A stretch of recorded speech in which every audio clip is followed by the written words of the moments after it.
We go up to Washington, D.C. Congressman Randy Neugebauer joining us today here on the Chad Hasty Show. Congressman, welcome back to the show. How are you? I'm very good, Chad. How are you doing this morning? Doing great. Appreciate you taking some time today to come on the program. Obviously, a lot in the news, and I know, just to start off with, I know that you have been busy and taking some time to remember those that lost their lives from Dyess Air Force Base. Yes, Chad, I did. Dan and I yesterday went over to Dover Air Force Base and, welcomed home these American heroes that gave, paid the ultimate price in service of their country back to America, and had an opportunity to, meet some of the families and, tell them how sorry, we were about their loss, but also to thank them for their loved one's service to our country. It was a very sobering and humbling experience to go out there and watch how these young soldiers are welcomed back to the U.S. Well, it's got to be a difficult thing as a congressman to speak with the families and to just hear from them. I'm sure you spend a lot of time just kind of hearing about their kids who lost their lives. Absolutely, and one of the young men that was killed was a young man that I nominated to the Air Force Academy, and actually went to Coronado High School, and that was Jordan Pearson.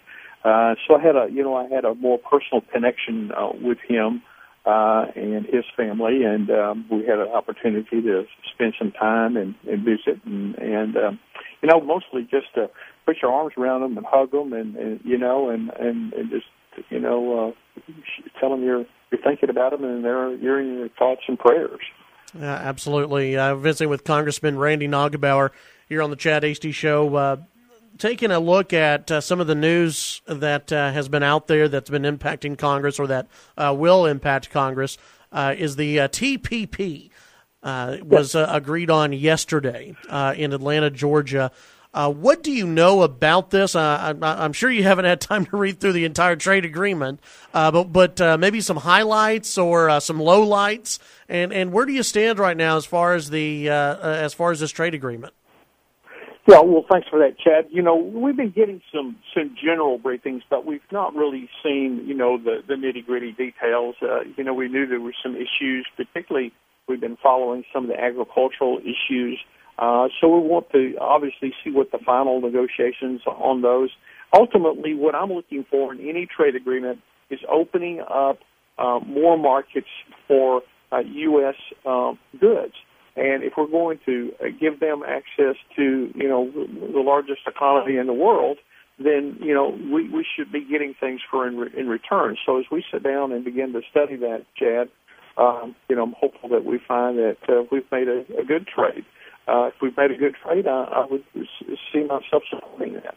Visiting with Congressman Randy Neugebauer here on the Chad Hasty Show. Congressman, when looking at this deal, and from many reports that are out there, this will not even be voted on until next year. But what are some, besides the agricultural trade agreements that are in there, what are some of the other things that you're going to be looking at? What do you think this trade agreement really hinges on as far as Congress goes? Is it currency manipulation? Is it other issues that may be in this agreement? Well, I think all of those issues will come up and will be discussed. And I think, again, it'll determine how balanced this agreement is. You may not be able to solve every issue in this trade agreement. So then your question is this agreement as it stands today in America's best interest? And I think that's what most members of Congress will. There'll be some people disappointed that certain aspects of it were not included in the deal. And certainly we'll sit down with the trade representative and, get a feel of why some of these things, were agreed to they were not going to be in the negotiations for this particular trade agreement. And so, again, I think from my perspective, if it's a good deal, then let's do it. If it's not a good deal, then let's don't do it. Visiting with Congressman Randy Neugebauer. Let's move ahead real quick before we take the break and continue on with our conversation. But before we do that, I want to ask you sort of a a reaction to the shooting that was in Oregon last week. We've seen basically what we expected. Democrats to come out for more gun control. I believe Hillary Clinton yesterday at a campaign event said that she would close these so-called gun show loopholes even without Congress's approval. She would go ahead and go through with it. Number one, what is your reaction to something like that being said by Hillary Clinton? Number two, is there any law at all that would have prevented the mass shooting in Oregon or any of the other mass shootings that we've seen? Well, obviously that was a terrible tragedy, Chad, and our thoughts and prayers go out to those family members of and the victims.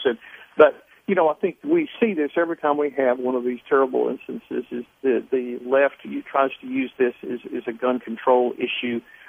Unfortunately, bad people are out there, crazy people are out there, and they do bad things. And some people do those with guns, and some do it with other means, and so you can't get in the head of everybody.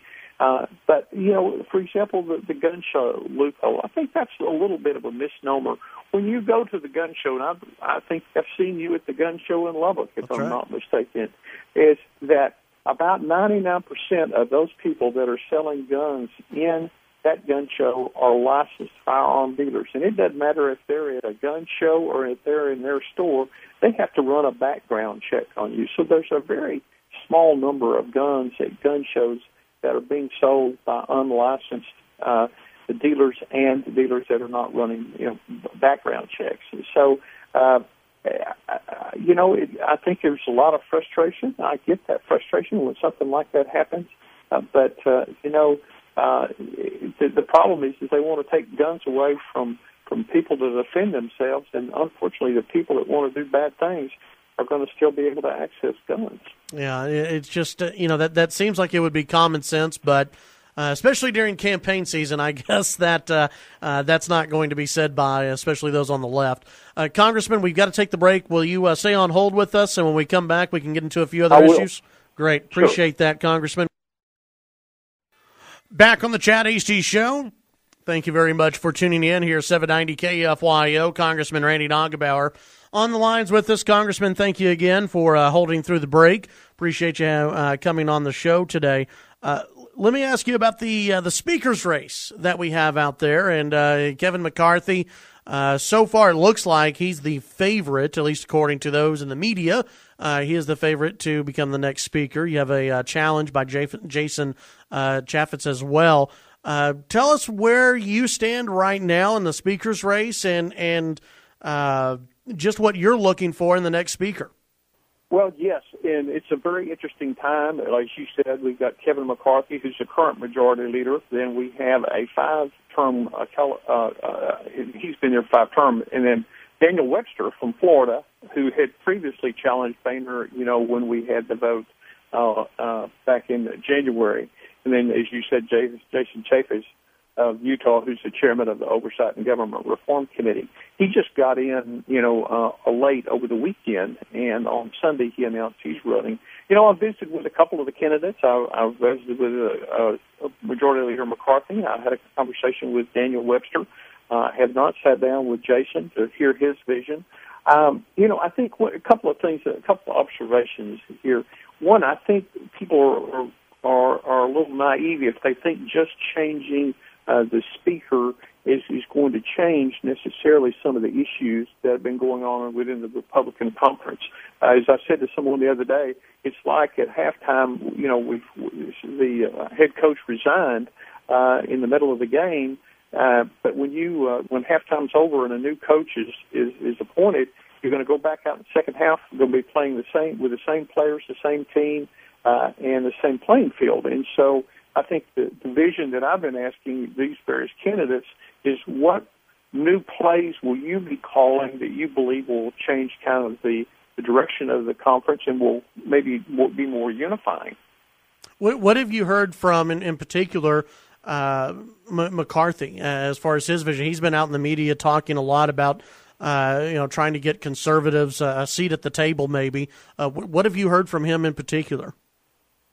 Well, I mean, what Kevin said is that he's going to try to be more inclusive and that you're going to try to follow regular order more, which would be meaning empowering the committee chairman, subcommittee chairman, and trying to reach a consensus with the whole team, with the understanding that the whole team may not necessarily agree with what the consensus is, but making sure that everybody feels like that they had some input and some say, before a final decision is reached. And, I think that's what we've heard when we kind of had a private meeting with the members of the conference was a lot of times some felt like that the current leadership, arrived at some decision and then kind of came in and said, this is going to be the play we're going to call.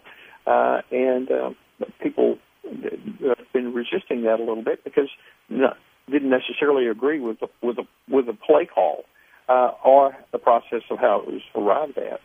Are you leaning one way or the other in the speaker's race? Right now I'm neutral. This is an important decision, and I've told all of the candidates I have not at this time picked a candidate or endorsed a candidate. And like I said, with Jason just getting in, I think we're going to meet tomorrow with all three of them. The Texas delegation, I think, is having an opportunity to sit down with them, and we'll hear what they have to say. Congressman, appreciate your time today, as always, and we'll have you back on pretty soon, I'm sure. Okay, thank you, and have a great day. You too. That's Congressman Randy Neugebauer here on the Chad Hasty Show.